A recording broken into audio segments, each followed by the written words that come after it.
Microscopic Milton is very small indeed.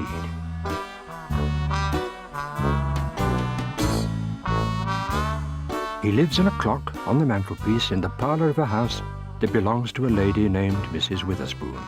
No one knows he's there, apart from Milton's friend Douglas, who spends most of his time asleep in front of the fire, and, of course, you.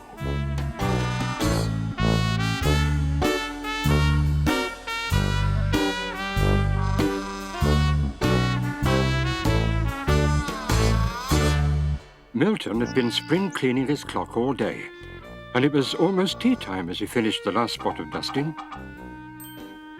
In the parlour, Douglas was half asleep in front of the fire as usual, and Mrs. Witherspoon was reading the evening newspaper. "Oh, look," she said suddenly. "There's going to be a dog show at the village fete on Saturday." Douglas opened one eye suspiciously. "You're a very handsome dog, Douglas," she said. "I'm sure you could win first prize at the show." "It's a beautiful silver trophy with the winner's name engraved on it. That would look lovely on the mantelpiece. Of course, I'll have to move that old clock. I'll put it in the attic, out of the way." "The attic?" thought Milton. "I can't live in the attic.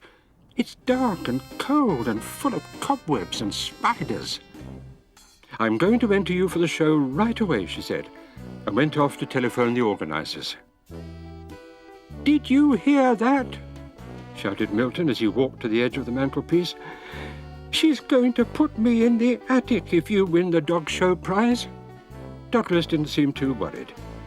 Mrs. Trimble's poodle always won first prize, so why should this year be any different? The day of the village fete arrived, and Mrs. Witherspoon was getting Douglas ready for the dog show. She gave him a nice warm bath with her best soaps, shampoos, and bath salts. She dried him thoroughly with the hairdryer. She made him smell as sweet as a rose, and brushed his hair till he shone. "There," said Mrs. Witherspoon when she'd finished.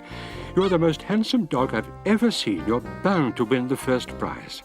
Douglas almost had to agree, but he was still sure that Mrs. Trimble's poodle would win the trophy. Unfortunately, when they reached the village fete, Mrs. Trimble and her poodle were nowhere to be seen. "We've had a very poor turnout for the dog show this year," the judge explained to Mrs. Witherspoon. Sure enough, there were only 2 other dogs in the whole show, and without being too unkind, it was fairly certain that Douglas was going to win. "Oh, dear," sighed Milton. "Compared to those 2, you are the handsomest dog in the world." Suddenly, Milton had an idea. He stood on the top of Douglas's head and blew the biggest raspberry he could at the other dogs. Douglas, it may be a good idea to run away," said Milton helpfully. So Douglas did. "Quick," shouted Milton, "hide in here."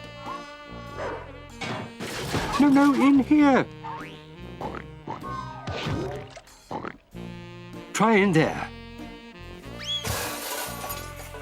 Eventually, the dogs stopped chasing Douglas, and they all returned to the dog show just in time for the judging to begin. To everyone's surprise, Douglas didn't win first prize. In fact, he came last. Milton and Douglas were smelly but happy, because Milton's clock could now stay in its proper place on the mantelpiece.